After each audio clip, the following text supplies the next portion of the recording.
ಇದು ರಾಯಲ್ ಸಿನಿಮಾದ ಕತೆ. ಹೆಂಗೈತಿ ಸಿನಿಮಾ ಅಂದ್ರೆ ಫಸ್ಟಿಗೆ ಫ್ರೆಂಡ್ಸ್ ಎಲ್ಲ ಸೇರ್ಕೊಂಡು ಗೋವಾಕ್ಕೆ ಹೋಗಾರ. ಅದು ಮನ್ಯಾಗೆಲ್ಲ ಗೊತ್ತಿರಲ್ಲ, ಇವರು ಫ್ರೆಂಡ್ಸ್ ಎಲ್ಲ ಸೇರ್ಕೊಂಡು ಗೋವಾಕ್ಕೆ ಹೋಗೋದು ಅನ್ನೋದು ಗೊತ್ತಿರಲ್ಲ. ಆಮ್ಯಾಕೆ ಅವರೆಲ್ಲ ಫ್ರೆಂಡ್ಸ್ ಎಲ್ಲ ಸೇರ್ಕೊಂಡು ಗೋವಾಕ್ಕೆ ಹೋಗಿ ಪಾರ್ಟಿ ಮಾಡಕ್ಕಂತ ಹೋಗಾರ. ಹೊರಗೇನಂತ ಹೇಳ್ತಾರೆ, ಇಲ್ಲ ನಾವು ದೇವಸ್ಥಾನಕ್ಕೆ ಹೊಂಟಿರ್ತೀವಿ 5 ದಿನ ನಾವು ಬರಲ್ಲ ಅಂತ ಹೇಳಿ ಎಲ್ಲರೂ ಹುಡುಗಿಯರೆಲ್ಲ ಫ್ರೆಂಡ್ಸ್ ಸೇರಿ ಹೋಗಿರ್ತಾರೆ. ಹೋದ್ಮೇಲೆ ಅಲ್ಲೇನಾಗತ್ತೆ ಘಟನೆ ಅಂದ್ರೆ, ಗೋವಾಕ್ಕೆ ಹೋಗಾರ. ಗೋವಾಕ್ಕೆ ಹೋದಾಗ ಅಡ್ಡಾಡ್ಬೇಕಲ್ಲ, ಅಡ್ಡಾಡೋಕೆ ಯಾರಿಲ್ಲ. ಅದು ಟ್ಯಾಕ್ಸಿ ಬುಕ್ ಮಾಡ್ಕೊಂಡು ಕರ್ಕೊಂಡು ಹೋಗಿ ನೋಡ್ತಾರೆ. ಇವ್ರು ದೇವಸ್ಥಾನಕ್ಕಂತ ಟ್ಯಾಕ್ಸಿ ಬುಕ್ ಮಾಡ್ದವ ಅಂತಾನೆ, ದೇವಸ್ಥಾನಕ್ಕೆ ಬರ್ತಾನಂತೇಳಿ ಗೋವಾ ಕರ್ಕೊಂಬಂದಾರ. ನಾನು ಪೂಜೆ ಗೀಜೆ ಮಾಡೋ ಪುನಕ್ಸರ ಮಾಡಿ ಬಂದಾನಿ. ಇವ್ರು ನೋಡಿದ್ರೆ ಇಲ್ಲೊಂದು ಆ ಟ್ಯಾಕ್ಸಿ ಬುಕ್ಸ್ ಮಾಡ್ದವನಿಗೆ ಬಂದು ಇವ್ರು ನೋಡಿ ಹೆಣ್ಮಕ್ಳೆಲ್ಲ ಸೇರಿ ಎಣ್ಣೆ ಹೊಡ್ಯಾಕಂತಾರಲ್ಲ ಅಂತಾನೆ. ಅದು ಭಾಳ ಸಿಟ್ಟು ಅನಿಸ್ತೈತಿ. ಅವಾಗಿಂದ ಏನಾಕೈತಿ, ಅಲ್ಲಿ ಗೋವಾದೊಳಗೆ ಇವ್ರಿಗೆ ಎಲ್ಲಿ ಇರಬೇಕು ಏನಿಲ್ಲ ಅನ್ನೋದು ಗೊತ್ತಾಗಂಗಿಲ್ಲ. ಅವಾಗ ಒಬ್ಬವನ್ನ ಶಾಪ್ ಗಾಯಿನ ಕರೆಸ್ತಾರೆ. ಅವ ಹೇಳ್ತಾನೆ, ಇಲ್ಲ ನಿಮ್ಗೇನು ಸಹಾಯ ಬೇಕು ಹೇಳಿ, ರೂಮ್ ಬುಕ್ಕು ಎಲ್ಲ ಸಹಾಯ ನಾ ಮಾಡ್ತೀನಿ, ನನಗೆ ಬಿಟ್ಬಿಟ್ರಿ ಎಲ್ಲನೂ ಹೇಳ್ತಾರೆ ಇವರು. ಓ ಆಯ್ತು ತಗ ಅಂತ ಹೇಳ್ತಾರೆ. ಹಂಗೆ ನಡ್ಕೊಂತ ಹೋಗ್ತಿರ್ತಾರೆ. ಹೀರೋಯಿನ್ ಹೋಗ್ತಾಗ ಅವರು ಜ್ಯೋತಿಷ್ ಬಗ್ಗೆ ಕೇಳೋಣ ಬಾ ಅಂತ ಹೇಳ್ತಾರೆ ಅಲ್ಲಿ ಗೋವಾದಾಗ. ಆಗ ಅವ್ರೊಬ್ರು ಫ್ರೆಂಡ್ಸ್ ಹೋಗಿ ಜ್ಯೋತಿಷ್ ಬಗ್ಗೆ ಇಲ್ಲ ನಮ್ಮಂಗಿಲ್ಲ ಅಂತ ಹೀರೋಯಿನ್ ಅಂತಾಳೆ. ಆಕೆ ಫ್ರೆಂಡ್ ಇಲ್ಲ ಜ್ಯೋತಿಷ ಸುಳ್ಳಾಗಂಗಿಲ್ಲ ಬಾ ಹೋಗಿ ಕೇಳೋಣ ಅಂತ ಜ್ಯೋತಿಷ್ ಬಗ್ಗೆ ಹೋಗಿ ಕೇಳ್ತಾರೆ. ಇವರು ಇಲ್ಲ ನಿಮ್ಗೆ ಭಾಳ ಮೋಸ ಮಾಡ್ತಾರೆ ಅಂತ ಜ್ಯೋತಿಷ್ ಹೇಳ್ತಾಳೆ. ಆಮ್ಯಾಕೆ ಅವರು ನಮ್ಮಂಗಿಲ್ಲ, ಇಲ್ಲ ಒಬ್ಬ ನಿಮ್ಗೆ ಬಂದು ಭಾಳ ಮೋಸ ಮಾಡ್ತಾನೆ, ಅವನು ಕೃಷ್ಣನ ರೂಪದಾಗಿರ್ತಾನೆ ಅಂತ ಹಂಗೆ ಜ್ಯೋತಿಷ್ ಒಳಗೆ ಹೇಳ್ತಾರೆ. ಆಮ್ಯಾಕೆ ಇವರು ನಮ್ಮಂಗೆಲ್ಲ ಅಲ್ಲಿಂದ ಬರ್ತಾರೆ. ಆಮ್ಯಾಕೆ ಅವ್ರು ಆಕೆ ಲಾಸ್ಟ್ಗೆ ಹೇಳ್ತಾ, ಬಂದೇ ಬರ್ತಾನೆ ನಿಮ್ಮ ಜೀವನದಾಗ ಒಬ್ಬವ ಬಂದು ನಿಮ್ಮನ್ನ ಸಾಲ್ವ್ ಮಾಡ್ತಾನೆ ನೋಡ್ರಿ ಅಂತ ಹೇಳ್ತಾನೆ. ಅವಾಗ ಬಂದವನು ಇಲ್ಲ ನಂಗೆ ಯಾರು ಬರಲ್ಲ, ಇವರೆಲ್ಲ ಫ್ರೆಂಡ್ಸ್ ಎಲ್ಲ ಸೇರ್ಕೊಂಡು ಅವನ್ನೆಲ್ಲ ಜ್ಯೋತಿಷ್ ಎಲ್ಲ ನಂಬಕ್ಕೆ ಹೋಗ್ಬೇಡ ಅಂತ ಹೀರೋನಿಗೆ ಹೇಳಿ ಪಾರ್ಟಿಗೆ ಏನು ಅರೇಂಜ್ಮೆಂಟ್ ಮಾಡಿರ್ತಾರಲ್ಲ ಅವ್ನಿಗೆ ಹೇಳ್ತಾರೆ, ನಮ್ಗೆ ಒಳ್ಳೆ ಹುಡುಗ ಕೋಚ್ ಬೇಕು, ಅಲ್ಲಿಂದ ಕಳ್ಸು, ನಮ್ಗೆ ಇಂಡಿಯಾನ ಬೇಕು, ಕರ್ನಾಟಕದವ್ ಬೇಕು ಅಂತ ಹೇಳಿ ಕಳಿಸ್ತಾರೆ. ಒಳ್ಳೆ ಹುಡುಗನ ತೋರಿಸ್ತಾರೆ, ಕರೆಸ್ತಾರೆ. ಅವ ಕರೆಸಿಮ್ಯಾಕ ಏನು ಮಾಡ್ತಾನೆ, ಇವ್ರಿಗೆಲ್ಲರಿಗೂ ನಾನು ಯಾರು ಇಂಪ್ರೆಸ್ ಮಾಡ್ತಾನೆ ನೋಡಿ ಅವ್ರಿಗೆಲ್ಲರಿಗೂ ನಾನು ಇನ್ನೂ ಇಂಪ್ರೆಸ್ಸಿಂಗ್ ಇದು ಹಾಕಿ ಕೊಡ್ತೀನಿ, ಏನು ರೂಮ್ಗೆ ದುಡ್ಡು ಕೊಡೋದಿಲ್ಲ ಹಂಗೆ ಅಂತ ಹೇಳ್ತಾರೆ. ಏನು ಮಾಡ್ತಾನೆ, ಅವ್ರ ಮೊಬೈಲೆಲ್ಲ ಇದು ಜೋಚ್ಕೊಂಡು ಹೊರಗಡೆ ಹೋಗಿಬಿಡ್ತಾನೆ. ಅವರಿಬ್ಬರು ಸೇರಿ ಪ್ಲ್ಯಾನ್ ಮಾಡಿರ್ತಾರೆ. ಇನ್ನು ಅವ್ರ ಮೊಬೈಲೆಲ್ಲ ದೋಚ್ಕೊಂಡು ಗೋವಾದಾಗ ಹೋಗ್ಬಿಟ್ಟಿರ್ತಾರೆ. ಆಮ್ಯಾಕೆ ಗೊತ್ತಾಗೈತಿ ಅವರು ಹೀರೋ ಫ್ರೆಂಡ್ ಎಲ್ಲ ಕಳ್ರಂದ. ಆಮ್ಯಾಕೆ ಬ್ಲ್ಯಾಕ್ ಮೇಲ್ ಮಾಡೋಕ್ಕೆ ಸ್ಟಾರ್ಟ್ ಮಾಡ್ತಾರೆ. ಬ್ಲ್ಯಾಕ್ ಮೇಲ್ ಯಾರು ಮಾಡ್ತಾರೆ, ನಿಮ್ಮ ಫೋನ್ ಕೊಡ್ತೇವೆ, ನಮ್ಗೆ ಇಷ್ಟು ದುಡ್ಡು ಕೊಡಬೇಕು ಅಂತಾರೆ. ಆವಾಗ ಅಲ್ಲಿ ಬಂದಿನಾಗ ಇಲ್ಲ ಹೀರೋಣಿ ಫೋನ್ ನಂಬರ್ ಕೇಳ್ತಾರೆ. ಅವರು ಫೋನ್ ಕೊಡ್ತಾರೆ, ಕೊಡಂಗಿಲ್ಲ ಅಕ್ಕಿ, ನಾ ಕೊಡ್ಬೇಕು, ಇವಾಗ ನಾ ದುಡ್ಡು ಬೇಕಾದ್ರೆ ಕೊಡ್ತಾನೆ ಅಂತಾರೆ. ದುಡ್ಡು ದುಡ್ಡು ಕೊಟ್ಟು ಅಲ್ಲಿಂದ ಹೊಕ್ಕಾಳ. ನಾವಂತ ಚೀಟರ್ಸ್ ಆಗಿಬಿಟ್ವಿ, ನಾವು ಗೋವಾಕ್ಕೆ ಬಂದು ಲಾಸ್ ಆಗಿ ನಾವು ಬೇರೆ ಪ್ಲ್ಯಾನಿಂಗ್ ಮಾಡ್ಬೇಕು ಅಂತ ಹೇಳಿ ಬೇರೆ ಪ್ಲ್ಯಾನರ್ಸ್ ಇರ್ತಾರೆ. ಅಲ್ಲಿ ಹೋಗಿ ಏನು ಮಾಡ್ತಾರೆ, ಒಬ್ಬರನ್ನ ಗಾಂಜಾ ಹೊಡಿಕೊಂಡು ಗಾಂಜಾದ ಬಗ್ಗೆನ ಹಿಡ್ಕೊಂತಾರೆ. ಗಾಂಜಾದವ್ರನ್ನ ಹಿಡ್ಕೊಂಡು ಗಾಂಜಾ ತಗೊಂಡು ಹೊರಟಿರ್ತಾರೆ. ಅವಾಗ ಪೊಲೀಸ್ ಬಂದು ಅರೆಸ್ಟ್ ಮಾಡಿಬಿಡ್ತಾರೆ. ಅವ್ರನ್ನ ಅರೆಸ್ಟ್ ಮಾಡಿ ಅವ್ನು ಬಿಡಂಗಿಲ್ಲ ಪೊಲೀಸರು. ಯಾರು ಮಕ್ಕಳು ನೀವು ಏನು ಹಿಂಗೆ ಪೊಲೀಸರು ಹಸ್ಕಾಪಟ್ಟ ಬೈತಾರೆ. ಅವು ಬಯಸ್ಕೊಂಡು ಅವಾಗ ಇವ್ರ ಕೊಟ್ಟಿರ್ತಾರೆ ಡ್ರಗ್ಸನ್ನು. ಹೀರೋನ ಡ್ರಗ್ಸ್ ಮಾರಿರ್ತಾನೆ, ಆದರೆ ಡ್ರಗ್ಸ್ ಆಗಿರೋದು ಯಾವುದೋ ಒಂದು ಪುಡಿ ಆದಂಗೆ ಆಗಿರ್ತೈತಿ. ಅವರು ಪೊಲೀಸ್ ಚೆಕ್ ಮಾಡಿ ಆಮ್ಯಾಕೆ ಡ್ರಗ್ಸ್ ಅಲ್ಲಿದೆ ಅಂಥೇಳಿ ಕಳಿಸ್ತಾರೆ. ಅಲ್ಲಿಂದ ಕಳಿಸ್ಮ್ಯಾಗ ಆಕೆ ಮತ್ತಾನೆ ಇಲ್ಲ ಅವ ಒಳ್ಳೆಯವದಾನ, ಡ್ರಗ್ಸ್ ಮಾರವಲ್ಲ ಏನಂತೇಳಿ ಆಕೆ ಊಟ ಫ್ರೆಂಡ್ ಹಾಕೋಣ. ಹೀರೋಯಿನಿ ಜಗಳ ಮಾಡ್ಕೊಂಡ್ರೆ ಫ್ರೆಂಡ್ ಹಾಕೋಣ. ಅಲ್ಲಿಂದ ಅವ್ರಿಬ್ರು ಜೊತೆಗೆ ಮಾತಾಡ್ಕೊಂತಾರೆ. ಬೆಂಗಳೂರಿಗೆ ಬರ್ತಾರೆ. ಆಕೆ ಅವನ ಬಗ್ಗೆನೂ ಯೋಚನೆ ಮಾಡ್ತಿರ್ತಾಳೆ. ಅವಾಗ ಏನಾಕೈತಿ, ಬೆಂಗಳೂರು ಒಳಗೆ ಒಂದು ಕ್ಲಬ್ ಒಳಗೆ ಪಾರ್ಟಿ ಇರ್ತೈತಿ. ಪಾರ್ಟಿ ಇದ್ದಾಗ ಏನು ಮಾಡ್ತಾರೆ, ಇಲ್ಲ ನಾವಿಬ್ಬರು ಹೋಗೋಣ. ಆಮ್ಯಾಕೆ ಅವ್ನು ಪ್ಲ್ಯಾನ್ ಮಾಡ್ತಾನೆ, ನಂಗೆ ಒಳ್ಳೆ ಪಾರ್ಟಿ ಯಾರು ಬೇಕಾಕೈತಿ, ಒಂದು ಹುಡುಗಿ ಬೇಕಲ್ಲ, ಆ ಹುಡುಗಿನ ಕರ್ಕೊಂಡು ಹೋಗೋಣ. ಇಬ್ಬರು ಹೋಗ್ತಾರೆ. ಹೋಗಿ ಡ್ಯಾನ್ಸ್ ಮಾಡ್ತಾರೆ. ಡ್ಯಾನ್ಸ್ ಮಾಡಿ ಒಳ್ಳೆ ಪ್ರೈಸ್ ಸಿಗ್ತೈತಿ, ಒಳ್ಳೆ ದುಡ್ಡು ಸಿಗ್ತೈತಿ ಹೀರೋಗೆ. ಆಕೆ ಮತ್ತು ಇಲ್ಲ ನಾನು ಪ್ರೀತಿಯಿಂದಾನೆ ಕರ್ಕೊಂಡು ಹೋಗಿ ನಾನು ಲವ್ ಮಾಡಕ್ಕೆ ಕುಂತಾನೆ ಅಂಥೇಳಿ ಅನ್ಕೊಂಡಿರ್ತಾಳೆ. ಅವ ಇಲ್ಲ ಲಾಸ್ಟಿಗೆ ದುಡ್ಡು ಕೊಡ್ತಾನೆ. ಇಲ್ಲ ನೀವು ಬಂದು ಡ್ಯಾನ್ಸ್ ಮಾಡಿದ್ಕೆ ಒಳ್ಳೆ ಮಾತಾಡಿದ್ಕೆ ನಿಮ್ಗೆ ದುಡ್ಡು ಇದು ಅಂತ ಹೇಳಿ ಕೊಡ್ತಾನೆ. ಆಕೆ ಹೀರೋಯಿನಿ ನಂಬಂಗೆ ಇಲ್ಲ. ಪಡ್ಡನ ಹೊಡೆದಕ್ಕೆ, ನಾ ದುಡ್ಡಿಗೋಸ್ಕರ ಬಂದಿಲ್ಲ, ನಿನ್ನ ಪ್ರೀತಿನ ದುಡ್ಡಿಗೋಸ್ಕರ ಮಾತ್ಕೊಳಂತಿ, ನಾನು ನಿಜವಾಗ್ಲೂ ನೀನು ಖರೀದಿ ಅಂತ ಪ್ರೀತಿಯಿಂದ ಬಂದಾನೆ ಅಂತ ಹೇಳ್ತಾನೆ. ಆವಾಗ ಅವ ಇಲ್ಲ ನಾನು ಚೆನ್ನಾಗಿರ್ತಂದ ತಾಯಿ ಪ್ರೀತಿ ಬಿಟ್ಟು ನಾ ಯಾವ ಪ್ರೀತಿನೂ ನಮ್ಮಂಗಿಲ್ಲ ಹಂಗೆ ಅಂತೇಳಿ ಹೇಳ್ತಾನ. ಆಕೆ ಇಲ್ಲ ಹೋಗ್ತಾರ. ಬಂದು ಅವಂಗ ಯಾರೋ ಪೊಲೀಸರು ಬಂದು ಕಳ್ಳರು ಬಂದು ಅವ್ರು ಸಿಕ್ಕಾಪಟ್ಟೆ ಹೊಡಿತಾರೆ.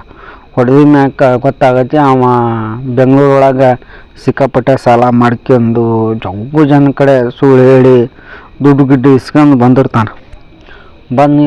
ಬಂದಮೇಲೆ ಏನಾಗೈತಪ್ಪ ಅಂದ್ರೆ ಹೊಡೆದು ಅವ್ರನ್ನೆಲ್ಲರನ್ನೂ ಪೊಲೀಸ್ ಸ್ಟೇಷನ್ಗೆ ಹಾಕ್ತಾರೆ.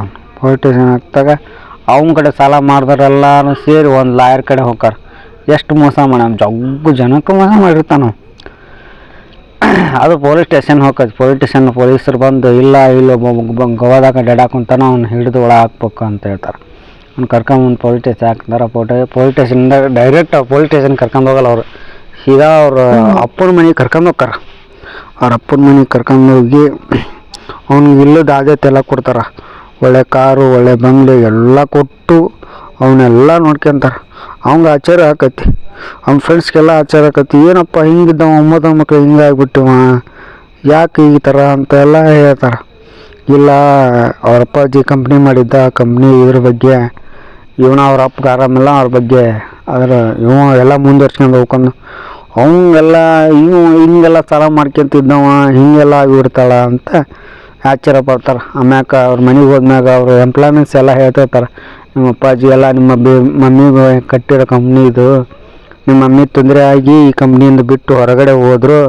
ಅವ್ರಿಗೆ ಈ ಕಂಪ್ನಿ ಒಳಗೆ ಒಂದು ಸ್ವಲ್ಪ ಅಲ್ಲಿಗಿಲ್ಲದ ಆಗದಿರೋದು, ತಪ್ಪು ಮಾಡದಿರೋದು ಆಗಲಿಲ್ಲ, ಅದಕ್ಕೆ ಅವ್ರು ಈ ಕಂಪ್ನಿ ಬಿಟ್ಟು ಹೊರಗಡೆ ಹೋದರು. ನಿಮ್ಮ ಅಪ್ಪ ಮಾತ್ರ ಈ ಕಂಪ್ನಿನ ನೋಡ್ಕೊಂಡು ಹೊಂಟಾರೆ. ಇನ್ಮೇಲೆ ನೀವು ನೋಡ್ಕೊಂಡು ಹೋಗ್ಕೊಂಡು ನೀವು ಎಂಜಾಯ್ ಮಾಡ್ಕೊಂತಿದ್ದವನು. ಆಯ್ತು ನಾನು ನೋಡ್ಕೊಂಡು ಹೋಗ್ತೀನಿ ಅಂತ. ಅದರೊಳಗೆ ಏನಾಗುತ್ತೆ, ಏನು ಎಲ್ಲ ಸಾಲ ಮಾಡಿರ್ತಾನಲ್ಲ, ಸಾಲ ಮಾಡಿ ಬಂದಿರ್ತಾನೆ. ಅವರೆಲ್ಲ ಮನೆ ಬಳಿ ಬಂದು ಜಗಳ ಮಾಡಕ್ಕೆ ಹೋಗ್ತಾರೆ, ನಮ್ಮ ಸಾಲ ಎಲ್ಲ ಕೊಡು. ಇವು 1 to 2 ಚೆಕ್ ಬರೆದು ಕೊಡ್ತಾನೆ. ಆಮ್ಯಾಕ ಅವ್ರು ತಗೊಂಡು ಹೋಗ್ತಾರೆ. ತಗೊಂಡು ಹೋಗಿ ಒಮ್ಮೆಕ ಅವರು ತಗೊಂಡು ಹೋಗಿ ಎಲ್ಲ ಇದು ಮಾಡ್ತಾರೆ. ಖುಷಿ ಆತಪ್ಪ ಅಂತೇಳಿ ಹೋಗ್ತಾರೆ. ಇವ ಒಂದು ಫ್ರೆಂಡ್ಸ್ ಎಲ್ಲ ಜೊತೆಗೆ ಪಾರ್ಟಿಗೆ ಎಲ್ಲ ಹೊರಗಡೆ ಹೊಂಟಿರ್ತಾನೆ. ಹೊರಗಡೆ ಹೋಗ್ಬೇಕು ಅವರೆಲ್ಲ ಎದುರಿಗೆ ಬಂದುಬಿಡ್ತಾರೆ. ಎದುರಿಗೆ ಬಂದು ಯಾಕೆ ಅಂತ ಕೇಳ್ತಾರೆ. ಯಾಕಿದ್ರೆ 1 to 2 ದುಡ್ಡು ಕೊಟ್ಟ ಏನಾಯ್ತು ನಿಮ್ಗೆ ಅಂತೇಳಿ. ಇಲ್ಲ ನಿಮ್ಮ ಅಪ್ಪನ ಕಳಿಸಿ ಚೆಕ್ನಾಗ ಬೋಲ್ಸಾಗ ಯಾವ ದುಡ್ಡ ಇಲ್ಲ ಅಂತ ಹೇಳ್ತಾರೆ. ಆಮ್ಯಾಕ ಪಿ ಎ ಅವನ್ನ ಹೀರೋಯಿನ್ನ ಪಿ ಆಗಿ ಬಂದಿರ್ತಾಳೆ. ಆ ಮ್ಯಾನೇಜರ್ ಏನಾಗಿರ್ತಾಳೆ ಅವ್ನ ಮಗಳ ಪಿ ಎ ಅದಾಗಿರ್ತಾಳೆ. ಪಿ ಎಗೆ ಪ್ರೂವ್ ಮಾಡ್ತಾನೆ. ಆಯ್ತು ಪಿ ಎ ಯಾಕೆ ಅಂತ. ಇಲ್ಲ ಚೆಕ್ ಎಲ್ಲ ಬೋನ್ಸ ಅಂತಲ್ಲ, ದುಡ್ಡು ಯಾಕಿಲ್ಲ ಇದ್ರಾಗ ಅಂತ. ಇಲ್ಲ ನಿಮ್ಮಪ್ಪ ಎಲ್ಲ ಇರೋ ದುಡ್ಡನ್ನೆಲ್ಲ ಬೇರೆ ಕಡೆ ಸೇರಿಸ್ತಕೊಂಡು ಎಲ್ಲ ಲಾಸ್ ಆಗೈತಿ, ಅವ್ರು ರಿಕವರಿ ಆಗಲ್ಲ ಅಂತ ಹೇಳ್ತಾರೆ. ಅವರು ಅಲ್ಲಿಂದ ಬೇಜಾರಾಗಿ ಮನೆಗೆ ಬರ್ತಾನೆ. ಮನೆಗೆ ಬಂದು ಇನ್ಕ್ವೈರಿ ಮಾಡ್ತಾನೆ, ಯಾಕೆ ಲಾಸ್ ಆಯ್ತು, ಏನು ಕಂಪ್ನಿ ಅಂದ. ಇಲ್ಲ ನಿಮ್ಮ ಅಪ್ಪಾಜಿ ಈ ಥರ ಮಮ್ಮಿ ಬಿಟ್ಟು ಹೋದ್ಮ್ಯಾಗ ಅದಕ್ಕೆ ವರ್ಕಿಂದ ಕಾಯಕ್ಕೆ ತೊಗೊಂತರು. ನಿಮ್ಮ ಮಮ್ಮಿ ಹೇಳಿದ್ರು ಈ ಥರ ಕಂಪ್ನೀಸ್ನ ನಡ್ಸೋಕ್ಕಾಗಲ್ಲ, ಅಂದ್ರೆ ಬಿಸ್ನೆಸ್ ದುಡ್ಡು ಬೆಳಿತೈತಿ, ಒಳ್ಳೆ ಥರದಿಂದ ಬರೋಲ್ಲ, ಪ್ರಾಬ್ಲಮ್ಸ್ ಆಕತ್ತಿ ಅಂತೇಳಿ ಇದಾಗ್ತಾರೆ. ಆವಾಗ ಯೋಚನೆ ಮಾಡ್ತಾನೆ. ಅವನ್ನ ಅದು ಇವ್ರ ಕಂಪ್ನಿನ ಮಾರಬೇಕಾದ ಸ್ಟೇಜ್ ಬಂದಿರ್ತೈತಿ. ಮಾರಕ್ಕೆ ಸೇರ್ಸ್ ಏನೋ ಕೊಂಡ್ಕೊಂಡಿರ್ತಾರೆ ನೋಡು, ಅಲ್ಲಿ ಹೋಗಿ ನಾವು ಮಾರ್ಕೊಳಕ್ಕೆ 1 to 2 ದುಡ್ಡು ಕೊಡ್ತೀನಿ ಅಂತಾರೆ. ನೀವು ಕಂಪ್ನಿನ ಕೊಂಡ್ಕೊಬೇಡ್ರಿ, ದುಡ್ಡು ಕೊಟ್ಟು ಏನು ಕೊಂಡ್ಕೊಳ್ಳೋದು ಬೇಡ, ನೀವು ಸೇರ್ಸ್ ತಗರ್ರಿ, ನಾವು ಆ ಸೇರ್ಸ್ ದುಡ್ಡು ಕೊಡ್ರಿ, ನಾನು ಬೇಕಾದ್ರೆ ನಿಮ್ಗೆ ಹೊಳ್ಳಿ ರಿಟರ್ನ್ ಕೊಡ್ತೀನಿ ಅಂತ ಹೇಳ್ತಾನೆ. ಅವು ಕೊಡೋಂಥವು ಏನಂತಾನೆ, ಇಲ್ಲ ಆಗಲ್ಲ, ಹಂಗಾದ್ರೆ ನಂಗೆ ಹಂಗಾದ್ರೆ ಕೊಡ್ತೀನಿ. ಅವನಂತಾನೆ ಸೇರ್ಸ್ ಕೊಡೋಕ್ಕಾಗಲ್ಲ, ಆಮ್ಯಾಗ ಸೇರ್ಸಿಂದ ಬೇರೆ ಆಗತ್ತೆ, ಅದನ್ನು ಡಬಲ್ ಕೇಳ್ತಾನೆ. ನಾನು ಆಯಿತು ಅಂತ ಹೇಳ್ತಾನೆ. ಆಮ್ಯಾಗ ಡಬಲ್ ದುಡ್ಡು ಇಸ್ಕೊಂಡವನ ಆ ಸೇರ್ಸ್ ಕಂಪ್ನಿಗಿರೋ ಸಾಲ ಎಲ್ಲ ಮುರಿದು ಆದಮೇಲೆ ಏನಾಗತ್ತಪ್ಪ ಅಂದ್ರೆ ಆ ಕಂಪ್ನಿಗಿರೋಂಥ ಸಾಲ ಎಲ್ಲ ಮುಟ್ಟಿಸ್ತಾನೆ. ಆಮ್ಯಾಕೆ ಆ ಕಂಪ್ನಿ ಮತ್ತು ಸರ್ಕಲ್ ಓಪನ್ ಆಕೈತಿ. ಓಪನ್ ಆದ್ಮ್ಯಾಕ ಆ ಕಂಪ್ನಿಗೂ ಹಿಂಗೆ ಜಗಳ ಆಕೈತಿ. ಇಲ್ಲ ನನ್ನ ಕಂಪ್ನಿ ದುಡ್ಡು ಯಾವಾಗ ಹೊಳ್ ಕೊಡ್ತೀನಿ ನೀನು ಅಂತ. 1 ತಿಂಗಳು 2 ತಿಂಗಳು ಇದು ಕೊಡು ನೀನು, ಯಾಕೆ ನೀನು ಹಿಂಗೆ ಕಾಡಾಕ್ ಕುಂತೀನಿ ನನಗೆ ಅಂತಾನೆ. ಇಲ್ಲ ನಮ್ಮ ಅಪ್ಪಾಜಿ ಸಹಿ ಮಾಡಿದ್ದು ಅವಾಗ ನಿನಗೆ ದುಡ್ಡು ಕೊಟ್ಟಿದ್ದು, ಅದನ್ನು ನೀನು ನನಗೆ ರಿಟರ್ನ್ ಕೊಟ್ಟಿಯ, ನನಗೇನು ನಿನ್ಗೆ ಹೊಳ್ ಕೊಡ್ಬೇಕಂತೇನಿಲ್ಲ, ನಮ್ಮ ಅಪ್ಪಗೆ ಮೋಸ ಮಾಡಿ ಅಂದ ಅವ್ನು ಇನ್ನೂ ಜಗಳ ಆಗ್ತೈತಿ. ಹೆಂಗೆ ನೀ ಅಂತಿ, ನಿಮ್ಗೆ ಸಾಕ್ಷಿ ಯಾರು ಅದಾರ ಅಂತ. ನಮ್ಮ ಅಮ್ಮನ ಸಾಕ್ಷಿ, ಆ ಟೈಮ್ನಾಗ ನೀನ ಮೋಸ ಮಾಡಿದ್ದು, ಹಿಂಗೆ ಅಂತ ಹೇಳ್ತಾನೆ. ಆವಾಗ ಏನು ಮಾಡ್ತಾನೆ, ಅವ್ನ ಕಂಪ್ನಿ ಬಗ್ಗೆ ಅವ ತಿಳ್ಕೊಂಡು ನಮ್ಮ ಕಂಪ್ನಿ ಎಲ್ಲಿ ಲಾಸ್ ಆಗತೈತಿ ಏನು ಎಲ್ಲ ಕಡೆ ಹೋಗಿ ವಿಚಾರಿಸಿ ಆ ಕಂಪ್ನಿ ಒಳಗೆ ಏನು ಟರ್ನ್ ಓವರ್ ಆಗತೈತಿ ತಿಳ್ಕೊಂಡು ಒಂದೊಂದು ಫ್ಯಾಕ್ಟ್ರಿ ಒಳಗೆ ಹೋಗಿ ಯಾರ್ಯಾರು ಅದಾರ ಏನು ಅದಾರ, ಅವರಪ್ಪ ಮೋಸ ಮಾಡಿದವ್ರು ಯಾರು, ಎಲ್ಲಿಂದ ಬಂದರು ಎಲ್ಲನೂ ಚೆಕ್ ಮಾಡಿ ಆ ಕಂಪ್ನಿಗೆ ಒಳ್ಳೆ ಎಲ್ಲಿಂದ ಲಾಸ್ ಆಗುತ್ತೆ ಏನು ಉದ್ದೇಶ ಅನ್ನೋದು ಎಲ್ಲ ಚೆಕ್ ಮಾಡಿ ತಿಳ್ಕೊಂಡು ಅವನು ಏನು ಎದುರಾಳಿ ಇದ್ದಲ್ಲ ಅವ್ನು ಮೋಸ ಮಾಡ್ತಾನೆ. ಅವನು ದುಡ್ಡನ್ನು ಕೊಡವಲ್ಲ ಏನೂ ಇಲ್ಲ ಅಂಥೇಳಿ ಲಾಸ್ಟಿಗೆ ಏನು ಮಾಡ್ತಾನೆ, ನಮ್ಮ ಅಪ್ಪನ ಕಂಪ್ನಿಯಿಂದ ಇದ್ದವು ನೀನು ನಮ್ಮ ಅಪ್ಪನ ಕಂಪ್ನಿ ದುಡ್ಕೊಂಡಷ್ಟು ಬೆಳೆದಿಯಲ್ಲ ಅಂತ ಅವ್ನಿಗೆ ಸಿಟ್ಟು ಬರ್ತದೆ ಹೀರೋ. ಇಲ್ಲ ನಿಮ್ಮ ಅಪ್ಪನೇ ನನಗೆ ಅಧಿಕಾರ ಕೊಟ್ಟಿದ್ದು ನೀನು ಬೆಳೆಯಪ್ಪ ಹಂಗೆ ಅಂತ ಹೇಳಿದ್ದು. ಅವರು ನಮ್ಮಂಗೆಲ್ಲ ಅವಾಗ ಇಲ್ಲ ಮೋಸ ಮಾಡಿ ನೀನು ಜನಕ್ಕೆಲ್ಲ ಮೋಸ ಮಾಡಿದ್ರೆ ನನ್ನ ಕೇಸ್ ಹಾಕ್ತಾರೆ. ಅವ್ರು ರಿಟರ್ನ್ ಕೇಸ್ ಆಗ್ತಾನೆ. ಇಲ್ಲ ನಮ್ಮ ಅಪ್ಪಗೆ ಮೋಸ ಮಾಡ್ತಾನೆ ಇವ ನನಗೆ ಇದು ಮಾಡ್ತಾವ. ಅವಾಗ ಅವರಪ್ಪಗೆ ಆರಾಮಾಗಿ ಬರ್ತಾನೆ. ಆಗಿ ಬಂದಾಗ ಸಾಲೆಲ್ಲ ಮನ್ನಾ ಆಗಿರ್ತೈತಿ ಇದಾಗಿರ್ತೈತಿ. ಆ ಕಂಪ್ನಿ ಒಳಗೆ ಏನು ಸಾಲಿರಲ್ಲ ಏನಿರಲ್ಲ. ಅವಾಗ ನನ್ನ ಮಗ ಎಲ್ಲದನಪ್ಪ ಅಂತ ಹೇಳ್ತಾನೆ. ಇಲ್ಲ ನನ್ನ ಮಗ ರೌಡಿ ಅವನು ಡ್ಯಾಡಿ ಈ ಮನಿನ ಎಲ್ಲ ಬಿಟ್ಟು ಹೋದ ಅಂತ. ಯಾಕಂತ ಕೇಳಿದಾಗ ಅವ್ನಿಗೆ ಈ ಶ್ರೀಮಂತರಾಗಿ ಬದುಕಕ್ಕೆ ಇಷ್ಟ ಇಲ್ಲ, ಅವ್ನು ಬಡವನಾಗಿ ಇರಬೇಕು ಅಂತ ಹೇಳಿ ಹೋಗ್ತಾನೆ. ಇದು ಈ ಥರದ ಸ್ಟೋರಿ ಸಿನಿಮಾ, ರಾಯಲ್ ಸಿನಿಮಾ. ನಿಮ್ಗೆ ಯಾರದು ಈ ಸ್ಟೋರಿ ಇಷ್ಟ ಆಗಿದ್ದಂದ್ರೆ ಲೈಕ್ ಮಾಡಿರಿ, ಸಬ್ಸ್ಕ್ರೈಬ್ ಮಾಡಿರಿ. ನಾನು ತಿಳಿದ್ರೆ ಮಟ್ಟಿಗೆ ನಾ ಹೇಳೇನಿ. ಇದೇ ಥರ ಬೇಕಂದ್ರೆ ಕಮೆಂಟ್ ಮಾಡಿರಿ. ನನಗೆ ಹೆಂಗೆ ಹೇಳ್ಬೇಕಲ್ಲ ಆ ಥರ ಸ್ಟೋರಿಯಿಂದ ನಾ ಹೇಳೇನಿ. ಸ್ಪೀಡ್ ಹೇಳೇನು ಏನು ಗೊತ್ತಿಲ್ಲ, ಒಟ್ಟು ನನಗೆ ತಿಳಿಸೋ ಮಟ್ಟಿಗೆ ಹೇಳೇನಿ. ನೋಡಿ ನೀವೇನು ಮಾಡ್ತೀರಾ. ಈ ಚಾನಲ್ನ ಸಬ್ಸ್ಕ್ರೈಬ್ ಮಾಡಿ ಮುಂದುವರಿಸಿ. ಮುಂದೆ ಈ ಥರನ ಬೇಕಂದ್ರೆ ಕತ್ತಿನ ಸಬ್ಸ್ಕ್ರೈಬ್ ಮಾಡಿರಿ. ಈ ಚೆನ್ನಾಗಿರೋ ಕತೆ ಐತಲ್ಲ ಅದಕ್ಕೆ ನಾನು ಸಿಂಪಲ್ಲಾಗಿ ನನ್ನ ಆಡು ಭಾಷೆದಿಂದ ಹೇಳೇನಿ. ನಿಮ್ಗೆ ಅರ್ಥ ಆಗೈತಿ ಅನ್ಕೊತಾನೆ. ಅರ್ಥ ಆದರೆ ಸಬ್ಸ್ಕ್ರೈಬ್ ಮಾಡಿರಿ, ಲೈಕ್ ಮಾಡಿರಿ, ಫಾಲೋ ಮಾಡಿರಿ. ಓಕೆ ಬಾಯ್ ಎಲ್ಲರಿಗೂ.